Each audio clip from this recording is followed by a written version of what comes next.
नमस्कार दोस्तों, जय हिंद। एसएसटी का चैप्टर एसएसटी की चल रही थी हमारी, तो एसएसटी का नेक्स्ट चैप्टर और नेक्स्ट वीडियो में आपका हार्दिक स्वागत है। तो पढ़ते हैं हम। आज हमारा टॉपिक होगा वैदिक युग एवं ताम्र बस्तियां। वैदिक युग एवं ताम्र बस्तियां करते हैं शुरुआत। वैदिक युग में प्रारंभ आर्य लोग कहां बसे? सप्त सिंधु प्रदेश में। सप्त सिंधु था, ये क्या था? सप्त सिंधु। यानी वैदिक युग में प्रारंभ में आर्य लोग कहां बसे? सप्त सिंधु। अब ये सप्त सिंधु क्या होता है? सप्त सिंधु होता है बेटा सात नदियों के पास का क्षेत्र है। सात नदियों वाला क्षेत्र कहलाता सप्त सिंधु प्रदेश। तो वहीं लोग कौन बचे आकर? आर्य लोग बस गए। तो सप्त सिंधु नहीं है, सप्त सिंधु है। ठीक है, सप्त सिंधु प्रदेश। सप्त से ये भी सिंधु मिस्टेक हो गया, कोई नहीं। सप्त सिंधु प्रदेश का अर्थ क्या है? सात नदियों का प्रदेश, सप्त सिंधु प्रदेश। वैदिक युग कहा जाता है, वैदिक युग कहा जाता है ऋग्वैदिक युग को। क्या कहा जाता है? वैदिक युग कहा जाता है। किसको? वैदिक युग को ऋग्वैदिक युग कहा जाता है। विश्व के प्राचीनतम साहित्य माने जाते हैं वेद। यानी विश्व के प्राचीनतम साहित्य क्या माने जाते हैं? वेद। यानी अगर आप इतिहास को जानने की कोशिश करोगे तो आपके पास दो ऑप्शन बेस्ट होंगे। पहला लौकिक साहित्य, दूसरा धार्मिक साहित्य, और तीसरा ऑप्शन होगा आपके पास। यानी अगर इन दोनों को एक साथ लें तो इतिहास को दो चीजों से जान से, पुरातात्विक स्रोत से और दूसरा आता है साहित्यिक स्रोत से। अब पुरातात्विक स्रोत में आ जाती हैं वस्तुएं, जैसे सोने के सिक्के हुआ, शिलालेख हुआ, राज्य देश लिखा हुआ उससे। दूसरा ऑप्शन आता है साहित्य। साहित्य में दो भाग होते हैं, पहला लौकिक साहित्य, दूसरा धार्मिक साहित्य। तो उसमें सबसे जो प्राचीन माने जाते हैं वो माने जाते हैं आपके वेद। क्लियर है? आगे चलते हैं। वेदों की संख्या है, वेदों की संख्या होती है चार। आप अच्छे से जानते होगे, है ना? ऋग्वेद, सामवेद, अथर्ववेद और यजुर्वेद। चार वेद होते हैं। कितने वेद होते हैं बेटा? चार वेद होते हैं। श्रुति कहा जाता है वेदों को। क्या कहा जाता है? श्रुति कहते हैं वेदों। क्या कहते हैं बेटा? श्रुति। वेद हैं क्या? कौन कौन से वेद है? ऋग्वेद है, सामवेद है, यजुर्वेद और अथर्ववेद है। ऋग्वेद, सामवेद और अथर्ववेद और यजुर्वेद है। भारतीय दर्शन के स्रोत हैं उपनिषद हैं। भारतीय दर्शन के स्रोत क्या है? उपनिषद। आगे चलते हैं। ऋग्वेद में श्लोक हैं 1028। कितने श्लोक बेटा? 1028 श्लोक दिए गए ऋग्वेद में। किसमें दिए गए? ऋग्वेद में। संगीत की पुस्तक मनाया जाता है, यानी माना जाता है बेटा। क्या है ये? माना। संगीत की पुस्तक माना जाता है सामवेद को। सामवेद में संगीत की चर्चा बहुत अच्छे से की गई है ना। संगीत की जब चर्चा की गई तो उसे क्या कहते हैं? यानी सामवेद को संगीत की पुस्तक माना जाता है। आगे चलते हैं। बलि की पुस्तक है यजुर्वेद। बलि बोले तो यानी जो पूजा अर्चना होती है, जो आजकल बलि दी जाती है ना, वो शुरू से दी जा रही है ऋग्वेदिक काल से वगैरह से, यानी पहले से चलती है। बलि की शुरुआत पहले हो गई थी। तो बलि की पुस्तक कहते हैं आपके यजुर्वेद को। क्लियर? आगे। जादू टोना की पुस्तक कैसे कहते हैं? श्रुति वेद या अथर्ववेद को। जादू टोना जो कहते हैं उसे किसे कहते हैं? अथर्ववेद को जादू टोना के नाम से जानते हैं। यजुर्वेद को बलि की पुस्तक के नाम से जानते हैं। सामवेद को संगीत की पुस्तक के रूप से मानते हैं, या माना जाता है, जाना जाता है। आगे। वैदिक काल में लोग रहते थे स्थायी, गतिशीलता नहीं थी, स्थायी हो गए थे, गांव बस गए थे, एक समाज का व्यवस्था हो गई थी। क्लियर? आगे चलते हैं। प्रारंभ में आर्य लोग छोटे कबीलों के समूह को क्या कहते हैं? जन कहते थे। क्या कहते थे बेटा? जन। जब लोग एक समूह में रहते थे उन्हें कबीले कहते थे, और क्या कहते थे उन्हें?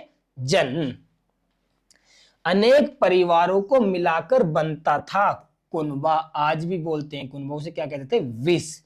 यानी जहां पर एक साथ एक से अधिक परिवार रहते हैं उसे क्या बोलते हैं? कुनबा कहते हैं। जो कहीं लड़ाई हो, मेरे एक गाड़ी कुनबा है ना, वही वाला कुनबा।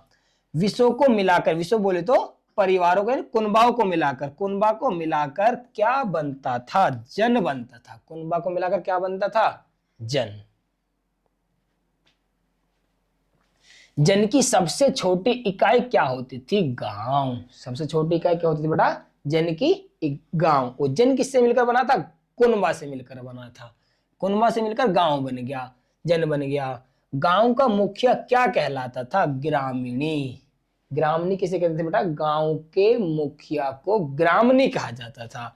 कबीले का मुखिया कहलाता था राजन। कबीले का मुखिया क्या होता था? राजन होता था कबीले का मुखिया। सेनापति को क्या कहा जाता था? सेनानी। सेनापति क्या कहते थे बेटा? सेनानी। आगे, कबीले की समिति होती थी सेना के, यानी कबीले की समिति की तरह काम कौन करता था? सेना करती थी। सेनानी किससे परामर्श लेते थे? समिति से लेते थे। सेनानी किससे परामर्श लेते थे? एडवाइस लेते थे समिति से। राजा की शक्तियों पर नियंत्रण कौन रखता था? सभा और समिति। सभा और समिति नियंत्रण रखती थी। आर्यों में परिवार का मुखिया क्या कहलाता था? कुल कहलाता था, यानी कुल कहलाता था। आर्य परिवार का मुख्य क्या कहते थे? कुल, यानी कुल। आगे, महिलाओं को पति का चयन करने की स्वतंत्रता थी स्वयंवर द्वारा। किसके द्वारा थी? स्वयंवर, यानी स्वयंवर लगता था, स्वयंवर में लड़कियां आती थी, अपने पति को चूज करती थी, टेंशन खत्म, है ना।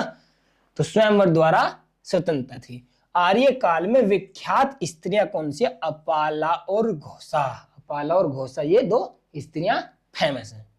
आगे, आर्यों के समाज में वर्ण व्यवस्था होती थी। गांव यानी रंग के आधार पर वर्ण व्यवस्था थी समाज की।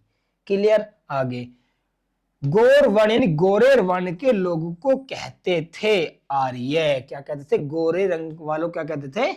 आर्य कहते थे गोरे रंग वालों को, ठीक है, आर्य।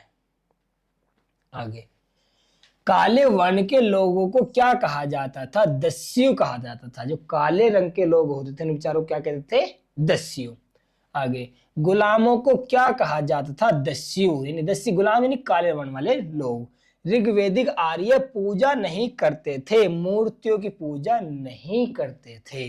धार्मिक अवसरों पर आर्यों का प्रमुख पेय क्या था? सोमरस या सुरास, यानी सोमरस को पिया करते थे, आराम से एंजॉयमेंट करते थे। राज श्रेष्ठता के संघर्ष करने वाला का युग कौन सा था? उत्तर वैदिक काल। क्या कहते हैं? संघर्ष करने वाला युग कहलाता। कौन? उत्तर वैदिक काल। राज्य का प्रमुख शासन सेनापति था, न्यायकर्ता। तीनों पदों को धारण करने वाले व्यक्ति को उपाधि दी जाती महाराजा धीराज। यानी जो सेनापति भी हो, न्यायकर्ता भी हो और राज्य का प्रमुख भी हो, उसे क्या कहते हैं? महाराजा धीराज। राज्य के एक निश्चित क्षेत्र को कहा जाता था, क्या कहते थे?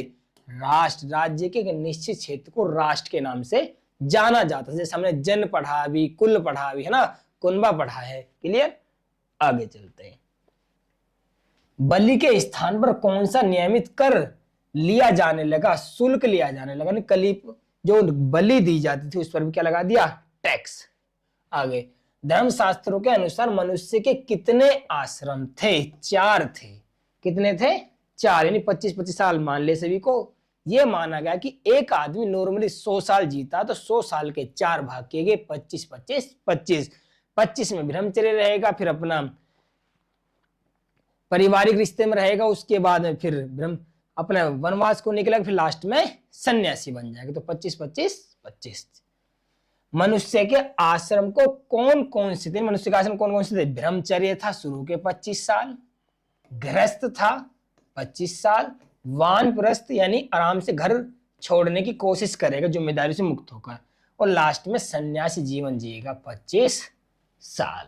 बहुत अच्छी व्यवस्था थी, मैं लाइक करता हूं इसको।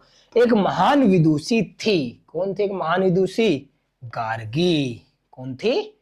गार्गी। उत्तर वैदिक काल में विशिष्ट बर्तन को कहा जाता था चित्रित धूसर भांड। मृद भांड का जिक्र आया था ना, वो ये भांड, चित्रित भांड। नवपाषाण युग के बाद आया ताम्रपाषाण युग। नवपाषाण युग के बाद क्या आया? ताम्रपाषाण युग। दक्षिण पूर्वी राजस्थान में आहार ताम्रपाषाण युग की बस्ती को क्या कहते थे? आहार संस्कृति कहते थे। क्या कहते थे? आहार संस्कृति कहते थे। ताम्रपाषाणिक लोग पूजा करते थे, मात्र देवी की पूजा करते थे। किसकी पूजा करते थे? मात्र देवी की। इसका मतलब पता लगा सकते हो कि स्त्रियों की वैल्यू ज्यादा थी। आगे, आहार के लोग पूजा करते थे, सांड की पूजा की जाती थी। आर्यों के सामाजिक जीवन की आधारशिला परिवार प्रणाली था, पितृ सत्तात्मक था। कैसी प्रणाली थी? पितृ सत्यात्मक। तो इसका मतलब ये नहीं कि वैल्यू लेडीज को नहीं थी, बहुत वैल्यू थी लेडीज को भी। आर्य लोग सर्वप्रथम कहां बसे? सप्त सिंधव प्रदेश में। सप्त सिंधव प्रदेश में, सिंध लिखा हुआ है, सिंधव है, सप्त सिंधव प्रदेश।